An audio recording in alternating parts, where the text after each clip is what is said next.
I got these 10 in my local charity shop. There they are. Got rather excited and reached for my wallet when there was a basket case. There's a basket case in there. There normally is. There was a basket in there with all these records in there. About 25, 30, something like that. Asked the nice man behind the counter and he said they're 50p. So yeah, there you go. I got a little bit hot and thought, right, quick, before Elbow Man turns up. Because you know what Elbow Man, because once he sees records, like when you're in like the market, he wants to come up, rub elbows while you're looking at in the A's. He wants to look in the A's as well. And when you go down to the M's, he wants to look for the M's as well. And you think, what's your problem? If you know, take me out for dinner, then we can rub elbows. Anyway, so let's start with the 10. Stop messing about. Earl Clue, a jazz bloke. I thought, I've heard of him. He's a jazz guy. I thought, well, that might be all right. Got Steve Gadd on the drums. I thought, yeah, that'd be all right. And when I saw the label, a nice blue note label, I thought, yeah, it's associated with jazz. So we'll give that a whirl. But unfortunately, on old Earl, I wasn't quite sure what he played. What did he play? There's no clue, is there? Apart from a nice tight white vest. He seems to play the acoustic guitar, as far as I can work out. But yeah, it's dinner party music. Unfortunately, it sounds good in the lift. Sorry, Earl, mate, but it's a bin. I managed to just about get through both sides. Right, Robert Palmer. Talking of dinner party music, here's another one. There he is. Yeah, it's kind of, it was there and then it was gone. There wasn't anything that redeeming about it. I thought it might be interesting because it's got it's more or less Little Feat, the band Little Feat. Richie Hayward on drums, great drummer. Who's the guy who plays the keyboards? Bill Payne, he's on here. So I thought, well, it's got to sound good, isn't it? But no, sadly not. And is it this one where he does a Little Feat cover? Yes, he does. He can't really cover a Little Feat song because they're just too good, too brilliant musicians. Anyway, there he is on the label as well. He does like a picture, doesn't he? Look at them teeth. Look, wow. Anyway, yeah, again, dinner party music. You could put it on and nobody's going to choke on their peas listening to that one. In fact, they're going to go fast asleep. Next up, we've got Heat Wave. Looking at my notes and seeing I've got them in the wrong order as usual. Heat Wave. Again, I thought, funky, man. Heat Wave, this should be good. Yeah. What's Heat Wave got to offer? It's on a strange GTO label, which has got, I don't know if you can see that pink at the top there. A grey, a very thin pink GTO. Yeah, you can see it now. Interesting, but that's where the interest ends, I'm afraid. It's very lacklustre. What else did I put in my notes? Yeah, drab. Not very up. Needs more oomph. Yeah, that was my technical analysis. Poor old Heat Wave. They had a few hits, didn't they? I can't remember any. Anyway, it was not happening. There was no disco dancing. So I like the disco dance. Another bin. What we got next? War. Everybody knows Low Rider, right? Low Rider. Everybody knows that. Again, I'm thinking this is going to be up tempo. It's going to be a little bit funky, and there's the guys there. There's loads of them. There they are. There's a great picture. What was the label like? Oh, yeah, it had got a very, very dark UA label, which I kind of haven't seen before. But yeah, again, it was just a little bit drab, And until Low Rider came on, you're like, oh yeah, now we're rocking. But there's one interesting track on here. Which one was it though? I think it's called Me and My Baby Brother. It's Killing Joke. Change. Dun dun dun dun dun dun dun dun dun. War. I don't know who was first. I'm not getting into that. But when it started, I thought, hang on, it's Killing Joke. It's a bin. The Doobie Brothers. Oh, I do like a bit of early Doobie Brothers, and I underline early because there was somebody in this lineup here who joined later on and kind of spoilt it. Just in my opinion. But he came along and one of the lead guys left and he kind of took over. Now I'm sure the record company loved it, even though early Doobie Brothers must have been selling quite a lot of units. But when this guy came along, they sold probably double the amount of units because of his voice. But I don't really like his voice. It just sounds too syrupy for me. But anyway, he sold more records than I have. Just a usual cover. I can't remember the label again.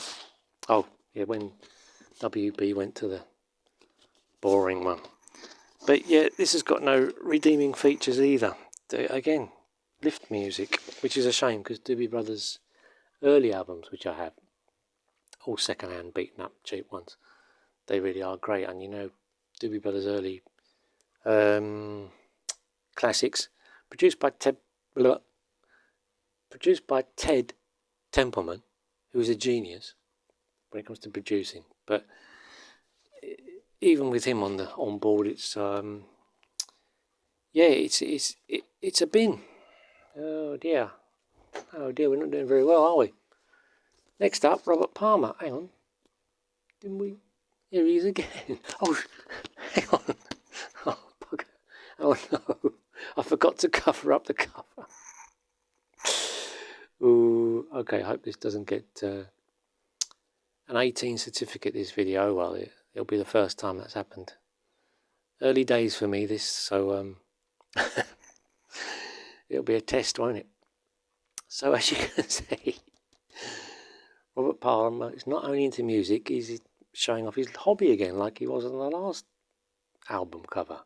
There's a lady with nothing on.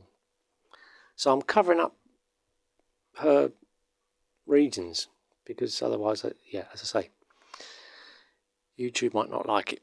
So there he is, wondering what to do with his remote control.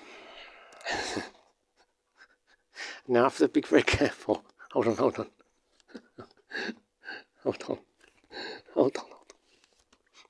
Right. Robert Palmer, what can you do with him? There he is. Look where he's looking. Stop it. Naughty man. Yeah, he's showing off his hobby as well as music. Well, I can think of worse, eh? So, yeah, about the record. Yeah, it's a terrible pressing actually. Really trebly. It's a little bit better than the other one musically. And again, it's got the guys from Little Feat on it again, so I can't believe how bad it is, just in my opinion. But yeah, you put the needle on, it ended, and yeah, Robert Palmer. Let's slowly put him over there so we don't show anything. In the bin. But a pleasant cover. Now you think this has got to be a win, surely. Isaac Hayes. There he is. Sold millions of records for crooning away. This is a best of, which is quite difficult because a lot of his tracks are very long. But the best tracks are on here are the ones he's written himself. He used to do a lot of covers, as you probably know if you're a fan. He used to do his own version of covers like Walk On By, his own way of doing things. Very, very popular. Of course, the theme from Shaft, that's on here as well. That's in like 4 minutes. Yeah, so But yeah, it's in really bad condition. The only thing is it's on a nice Stax label, like that label. This one is distributed by Pi, the UK version, but there's a nice label. So yeah, because it's in bad condition, and there's one song, I think it's Joy Part 2. It's okay, but again the conditioning is bad, so I should probably keep it for the cover. Isaac Hayes, There He Went. Now next is looking at my notes. John Martin. Don't really know much about John Martin. He's from the late 60s, 70s. So I thought, well, yeah, that'll be interesting. Really nice sort of 60s type cover. It's one of those where there's just like a page at the front, and then you've got the, page at the front, and then you've got this inside business. Yeah. A little bit grumpy. Looks like he's just got his gas bill there. That's how I look when the gas bill comes in. But this is interesting. This is a half a win, half a bin. Not bad quality considering it's 1968. It's amazing, as I've said before, that these records survive in any way, shape or form. And all the tracks Sieg. That means they're run into each other. But I listened to it and it was kind of interesting. It wasn't lift music, it wasn't dinner party music. It was acoustic and some rock movements as well. So I'm going to look this up for a better quality online and have a listen. Because there's some bits where I thought, yeah, I wouldn't mind hearing that again. Actually, the cover comes out really well on here for some reason. When you look at it, it's quite badly detailed, but on the camera, it looks better. Isn't that weird? Amazing, isn't it? Right, now here's a surprise. And this really is a surprise. If you told me that one day you'd be listening to a Fairport Convention record and you would enjoy it, I'd say you were bonkers. But it's happened. Fairport Convention, the best of. Double album. Not bad for 50p, eh? I played this first record, sides 1 and 2, and I thought, it's really good. And the quality was not too good, but it's playable. Sides 3 and 4, even better. Wow. There's one track on here called Sloth. It's quite a long track. It's probably 8 minutes, could be 10 minutes. There's no timings on here, so I can't tell you. And it's really good. It's really understated, sort of sparse, hypnotic kind of thing. Not a lot happens, but that's what's good about it. I can't believe I'm saying that about Fairport Convention. I think I get them mixed up with Steel Eye Span. Because didn't Steel Eye Span emerge from Fairport Convention? I think so. I did read all this on the front, and I've forgotten already. So yeah, whoever did this, blimey, look at the artwork. All that on the back. It's very well done, because there's so many different versions of Fairport Convention that to do all this and tell you who did what and when and to whom must have been a mammoth task. Inside you've got the different versions, just pictures of Fairport Convention. But this is a win! Oh, at last. It was worth buying all those just for this. It's worth £5 for sure. In this kind of condition, because sides 3 and 4 were really good. Yeah, you'd see this in the second-hand shop for probably 15, even more, I would say. Very collectible Fairport Convention. In fact, if I see any of their records second-hand, I'm going to be more interested now because I'm... Hang on, what's going on here? Because I'm sure I've passed up on them before. I'm sure I've seen them in charity shops before. I thought Fairport Convention. I don't want to listen to that. All that fiddle stuff. Hey diddle diddle and in my English garden, but it's not like that at all. Well, a little bit here and there, but no. Anyway, maybe I'll go on about it in a separate video sometime. Yeah, I'm keen to listen to this again. Anyway, Fairport Convention, let's shut up about that. That's a win. Ooh.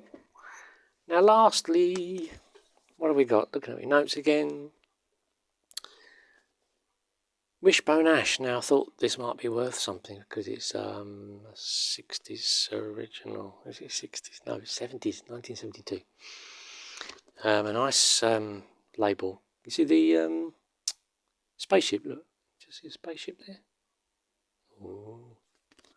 They're coming to get you. Yep, one of those nice sort of 70s covers. Abstract 70s covers. And the guys in the band in the middle.